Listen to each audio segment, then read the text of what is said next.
Welcome to another episode of This Is Why I Don't Vote, a podcast, Season 2, Episode 41. Your safe space to discuss sports, politics, social issues, and even religion, where we will take it all very seriously, but not too seriously. This week I have a 5-minute rant on our recent election. I discuss the concept of backsliding and one Aaron Rodgers. And yes, I actually went to a movie theater and I actually saw movies and I am actually going to review them. One announcement, an update. I am working on publishing the podcast on YouTube. Now these are going to be just the episodes, the audio of the episodes. There won't be any video. This is in anticipation of having video content for Season 3 of the podcast. Those episodes will go up on YouTube. I was going to make an announcement on Instagram and Twitter. I believe I will be making that announcement solely on Instagram if Twitter keeps going the way it's going, the way of the dodo. Thank you all for listening. I do appreciate it. Like, subscribe, review, distribute. This Is Why I Don't Vote podcast is on Patreon. If you like what you hear, please support. Let's go. Act 1. A 5-minute rant about the election. For all the Chicken Little, for all the skies falling, for all the people who've said that the country is going in the wrong direction, who won in the 2022 election? Incumbents. Incumbents won. Republican incumbents won. Democratic incumbents won. See it for what it is, dear listener. You can complain. I can complain. What are we actually complaining about? It's everybody else but us. It's everyone else but the people that we live around, the community that we live in. It's everyone else's fault. And everyone thinks that. If only everyone else would stop making mistakes, if only everyone else wasn't such an idiot, everything would be better. Is that how it is? Is that how we really see it?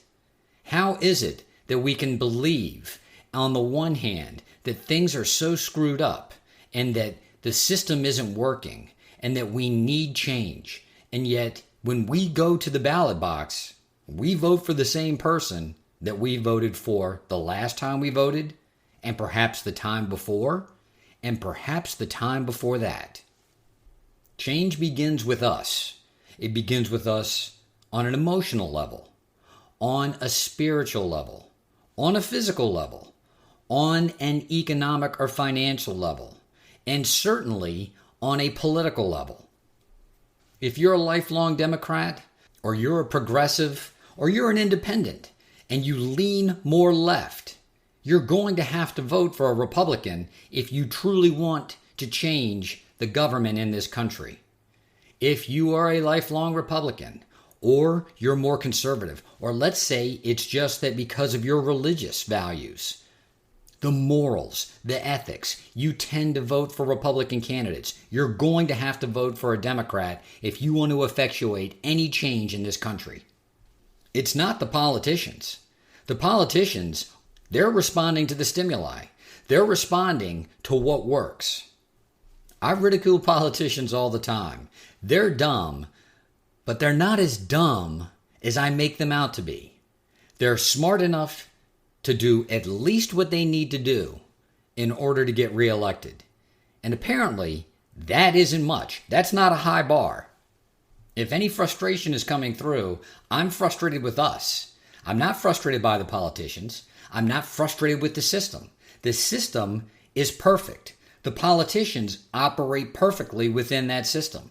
If we have no more courage and we have no more foresight than to vote for the same candidate over and over and over again, and then point our finger at everyone else and say, it's all your fault. It's all of yours faults. You all are the problem. It's not me. It's not my neighbor. It's not the community I live in. We're doing everything right because we're electing the right person because we've done so over and over and over again. All of you are the ones who are screwing it up. Nearsighted, self-centered, narcissistic. And the wheel rolls on. We have to be able to vote strategically in order to make a change in a democratic government. Like I've said before, and I will say it again, we can easily, and within a short period of time, effectuate a bloodless coup. Vote out the incumbents. Vote against them. Hashtag vote against the incumbent. I really don't believe it would take 6 years, dear listener.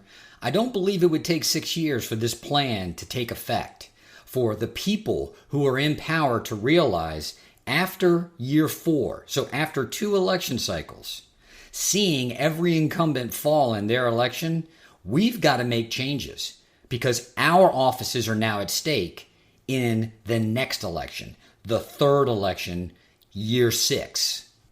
Hell, given the fact that politics is almost a day-to-day news story, it's only a 24 or 48-hour news cycle after the first election in this 3-election cycle over the course of this 6 years. After the first election, where you saw incumbent after incumbent lose the election, and there was a identifiable, transparent movement through media, namely social media, to do this, that may be enough to effectuate the change. It certainly won't happen. You certainly won't see any change if all we do is complain on social media, complain and have those complaints mirrored on mainstream or legacy media, and then all we do when we have the opportunity to actually effectuate change is do the exact same thing. Vote for the exact same people. Insanity is doing the same thing over and over again and expecting a different result. Hashtag vote against the incumbent. Act 2. We are all backsliding. A buddy of mine and a 2-time guest on this very podcast, JB, sent me a text about one Aaron Rodgers and the fact that his Green Bay Packers have undergone a 5-game losing streak, which coincidentally was broken against the Cowboys at home when they were down 14 in the second half. Though they've lost 6 out of 7 after having lost to the Titans at home on Thursday night.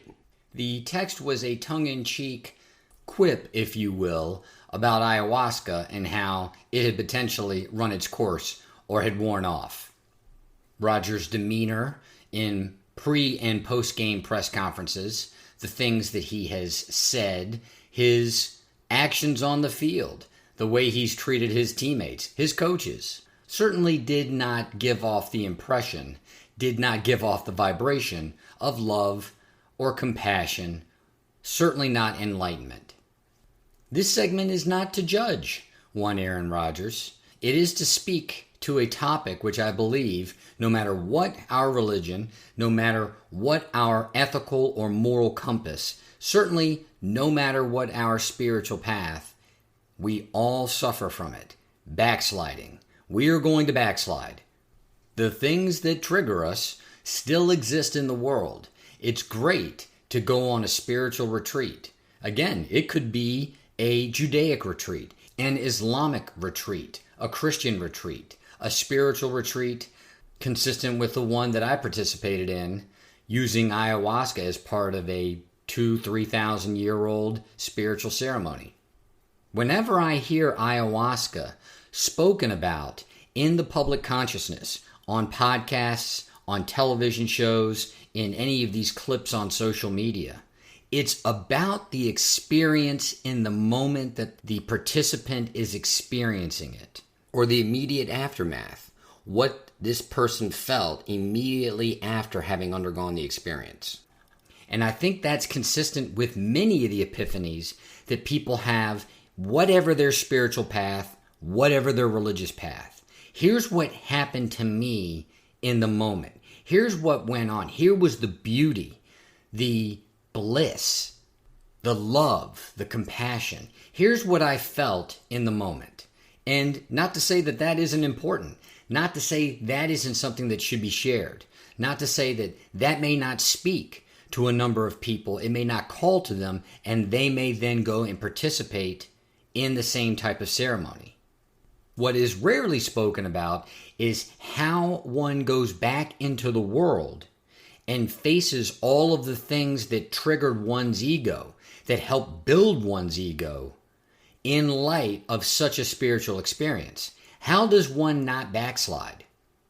I say this without judgment, with love and compassion. Many people do backslide, and backslide to the extent that they are in the same place that they were in when they went on that initial spiritual journey. They're in the same place that they were when they were seeking. Go and look at any one of these study Bibles that you can get your hands on and look up the word backslide. It's all over the Bible. The concept is all over the Bible. We are on a spiritual path. We dedicate ourselves to it. We follow it. And from a place of good intentions, from a place of desire, of want, we want that path to look like a straight 45-degree horizontal line, unceasingly rising, unceasingly progressing. That's not what it looks like. Our progression in any spiritual path is more consistent with a stock chart, where you have these floors and ceilings. You're constantly trying to break resistance, not only in your growth, not only in that ascension upwards, you're constantly breaking floors. You're constantly backsliding, and you may even go back further than where you started when you had this enlightening experience when you were set forth on the spiritual path. That to me, dear listener, is the more interesting story. That to me, dear listener, is what I want to try to convey to you in this segment, that the whole concept of backsliding that has such a negative connotation, particularly in the Bible, particularly in many of the passages in the Bible, is all part of the path. There isn't a path that one can get on where we just continue on that 45-degree horizontal, clean, pristine, pure ascending path. It's messy. It's ugly. Aaron Rodgers is a great example. Here's someone who's gone out and professed to all of the things that ayahuasca did for him, and attributing to that experience his stellar play over the course of the 2 seasons that he was an MVP candidate and ended up winning back-to-back MVPs. Back-to-back most valuable player in the National Football League. Although stranger things have happened, I do not believe he will be winning a 3rd consecutive most valuable player award in the NFL this season. In the beginning of the season, it was well known, even within the team, even by Rodgers himself, that the wide receiving core for the Green Bay Packers was young, inexperienced, and frankly, not nearly as good as it had been in those back-to-back MVP seasons. Now, one can come in and say, well, Rodgers is a competitor, and losing is going to frustrate any NFL quarterback. Well, that may be so. Should it frustrate an NFL quarterback with the understanding of one that had gone through such a profound, such a prolific, enlightening spiritual experience? Particularly one who knew going into the season that the wide receiving core for this football team was young, inexperienced, and not nearly as good as it had been in years past. When Rodgers isn't performing on the field consistent with what he believes he should be doing, he has these expectations. He has these attachments to outcome. He then backslides. His ego rears its ugly head, all of the same triggers that would lead anyone to frustration, to blame, to separation. So it wasn't in the MVP seasons that Rodgers was best demonstrating his own spiritual path, his own spiritual enlightenment. It's now. It's in these darker times. This is when the true test comes. And let me be clear, most of us backslide. We backslide. Again, this isn't a piece where I'm going to point my finger at Aaron Rodgers and say hypocrite or that he's done something wrong. This is the way it works. It's easy to be effusive in your praise when things are going well, no matter what you attribute it to. I had this spiritual experience. I had this outer body, otherworldly experience. and here I am, and here are all the great things that are going on. What I want to hear is the person speak to that same experience when it's easy to perceive the things that are going on as bad, as poor. That very test for me has been the fact that I thought that I had manifested the perfect job for me in my career, and not a week ago, I get laid off from it. In an effort to not backslide, in an effort to control my perception, to control my emotion, to control my ego, I have to continue to look at the world and think it's not the end of the world. And if I truly support this notion that the universe is constantly trying to give us everything that we desire and is moving us toward our greater good, even though we may not understand the processes, even though on different parts of the journey, we may not understand how everything is working in accord.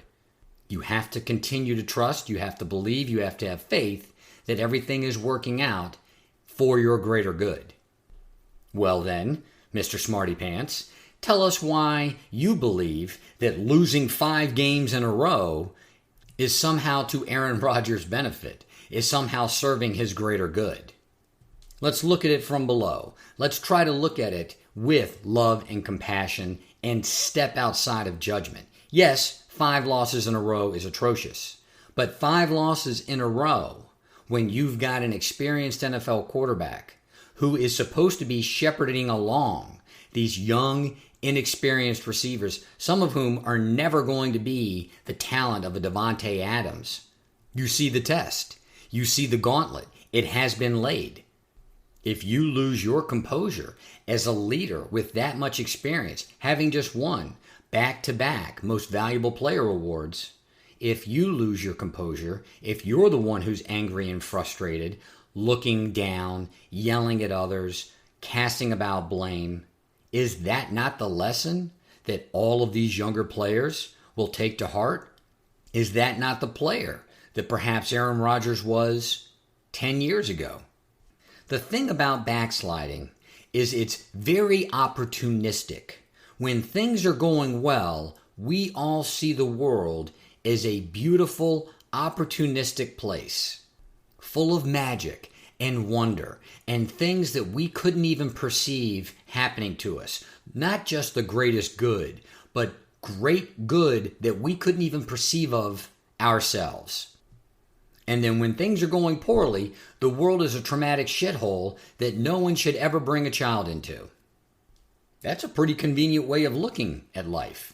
That's a pretty convenient way of perceiving everything that happens.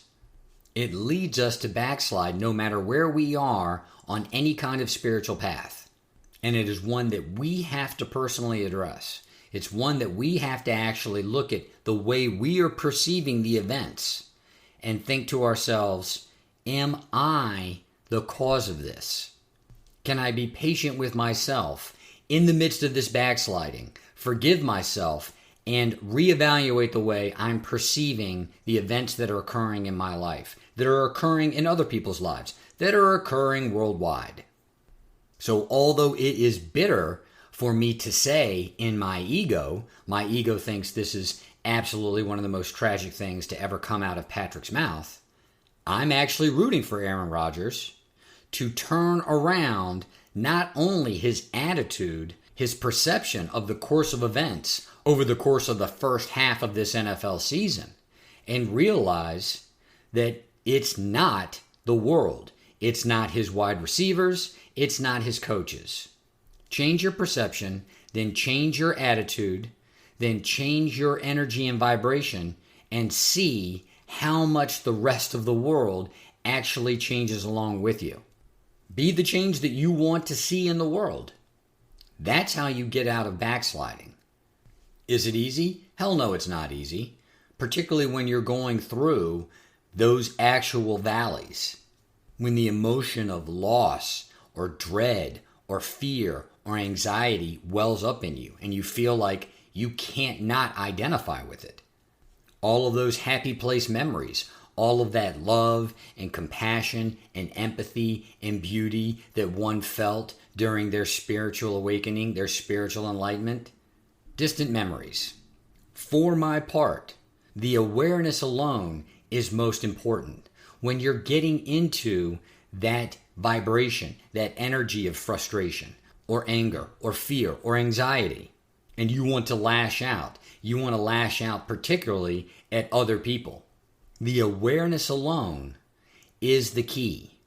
It's not that you'll stop feeling it and it just goes away. You, though, won't act on it. You won't throw a tantrum if a coach makes a call that you don't like.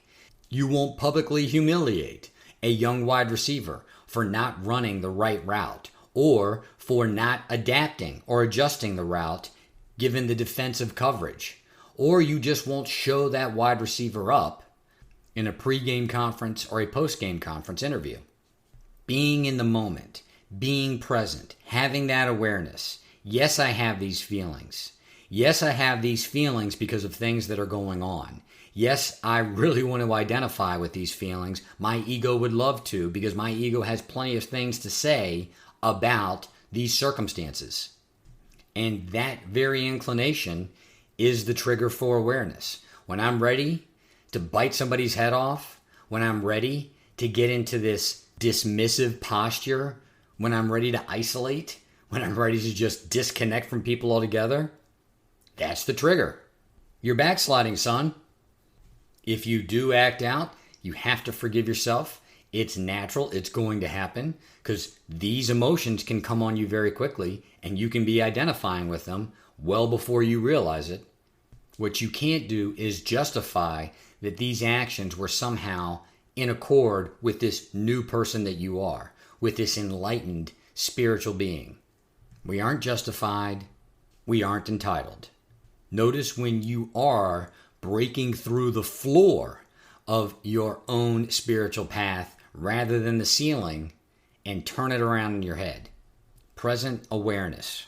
You've stopped digging the hole that you're in and you slowly started to climb out. I'm interested to see if Rodgers can do that for himself. Act 3.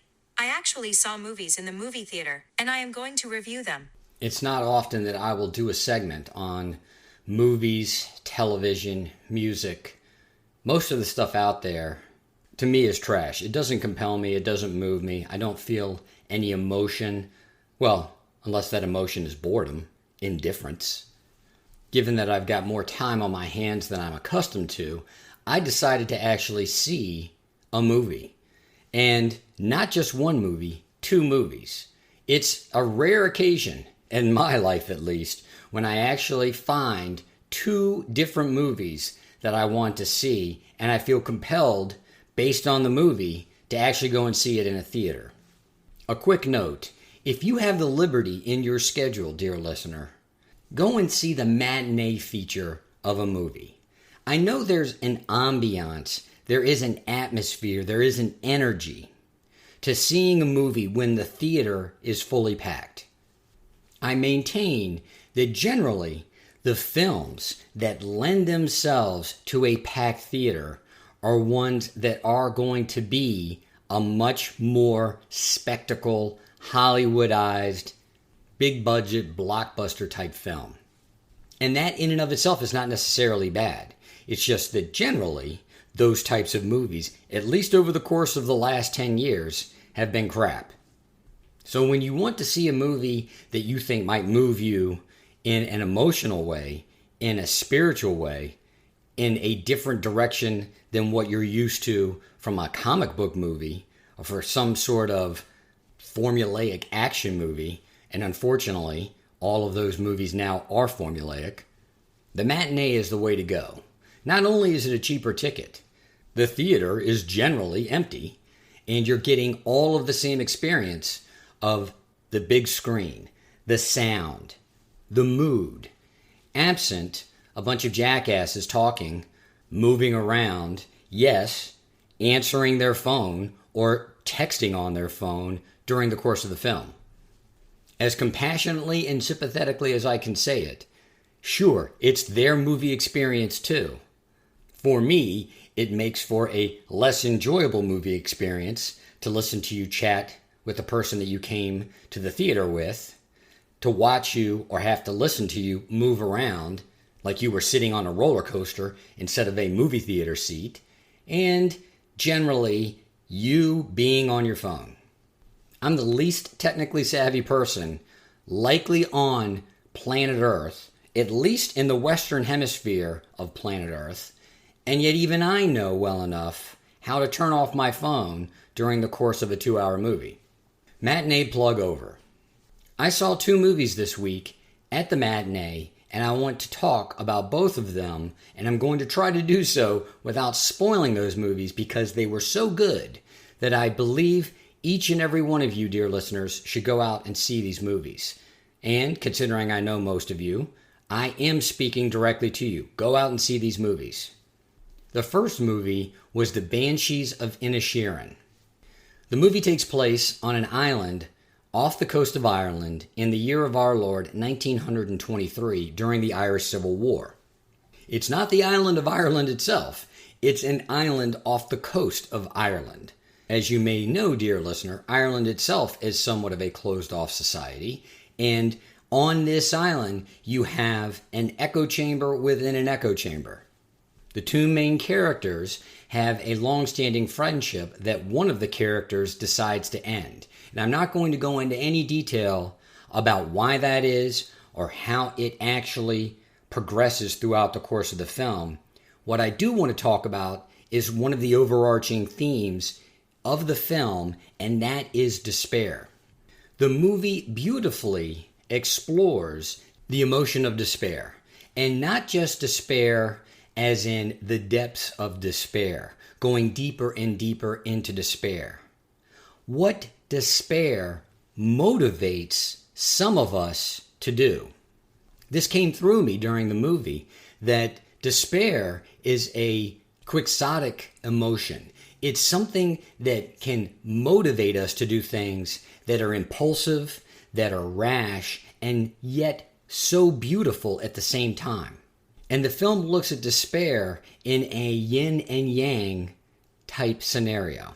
There is balance in the film to despair. That balance being generally happy, if not ignorant or dull characters who are above that despair.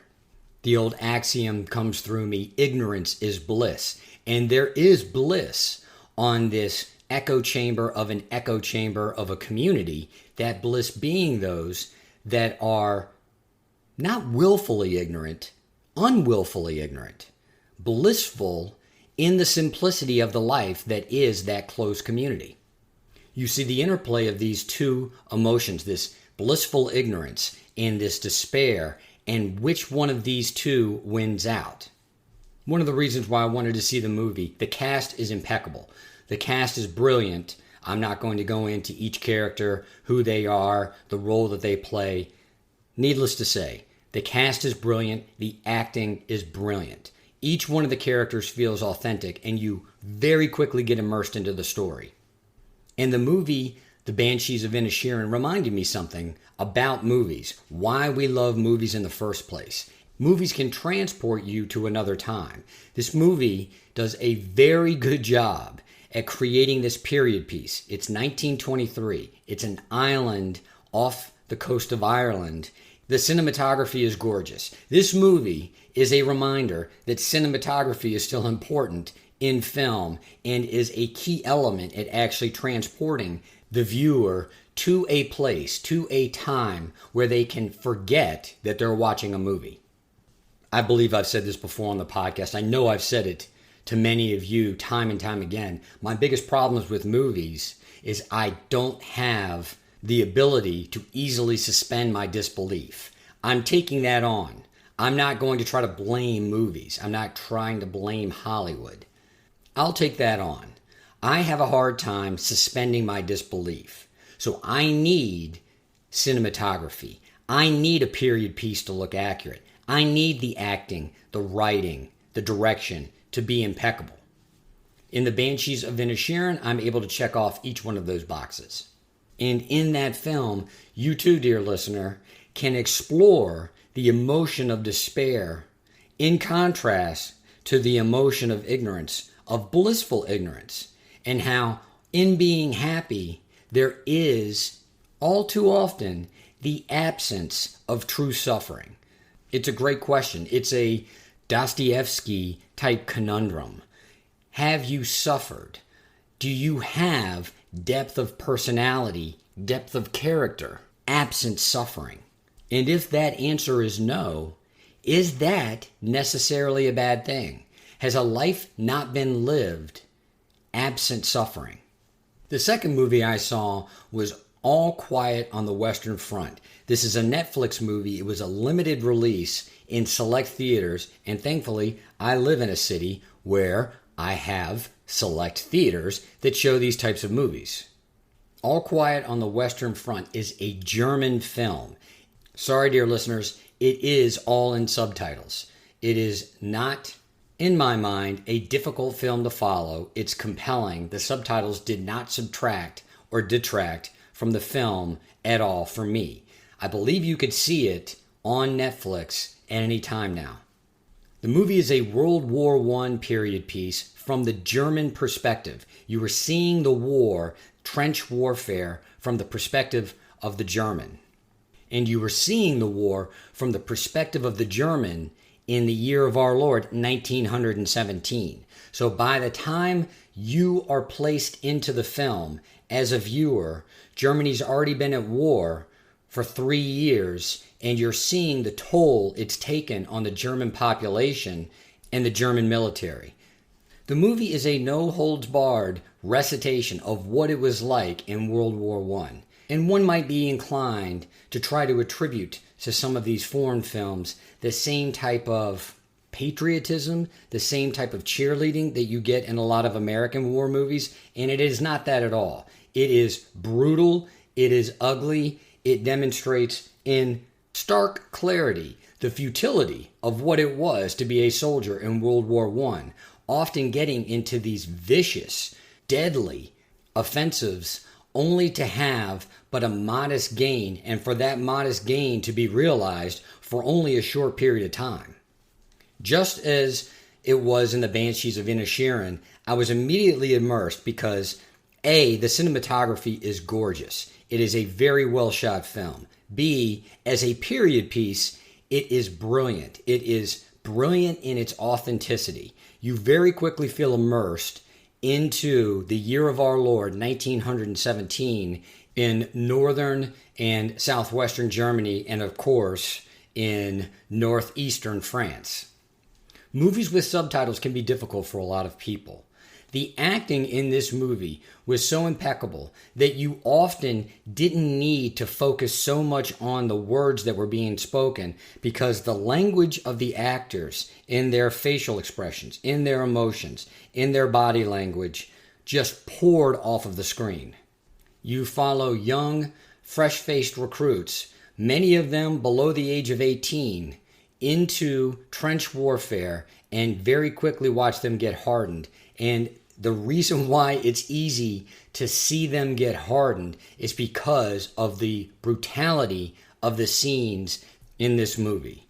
I am a history aficionado. I like military history. I have seen many a war film. This is one of the most difficult. It is a deep, dark, often gut-wrenching journey into what it is to be in war. There is violence, there is bloodlust, and there's also compassion and sympathy and empathy. That's what makes many of these authentic war films so difficult. In all of these new action shoot-'em-up movies where you don't see a lot of blood, you don't see a lot of guts, but you do see countless numbers of rounds being shot off, and you see all this karate ninja-style fighting, you never have to wrestle with the emotions of regret and remorse and empathy and sympathy for any of those enemies. It's very much a 1940s Western. There's a good guy, there's a bad guy. There's a white hat, there's a black hat. And the violence is all very, very clean. You don't see a lot of blood, you don't see a lot of guts. People get hit, they immediately die. You don't have to watch any of the aftermath, the consequences of what it is to shoot someone, to get into hand-to-hand combat with someone. It's why, for my part, I really can't watch any of those action movies anymore. They don't impress me.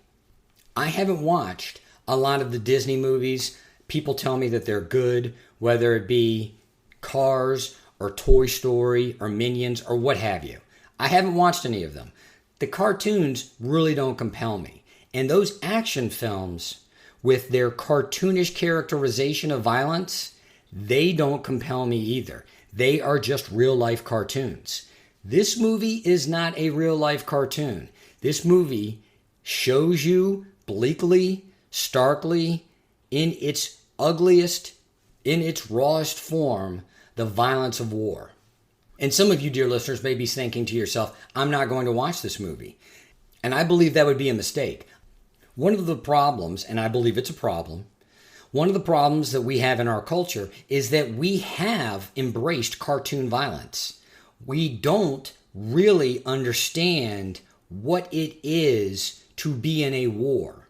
And we have a lot of people who like to agitate, who like to be provocateurs about what it is to be an American and how we have to go around the world and police the world and get into these wars, these conflicts.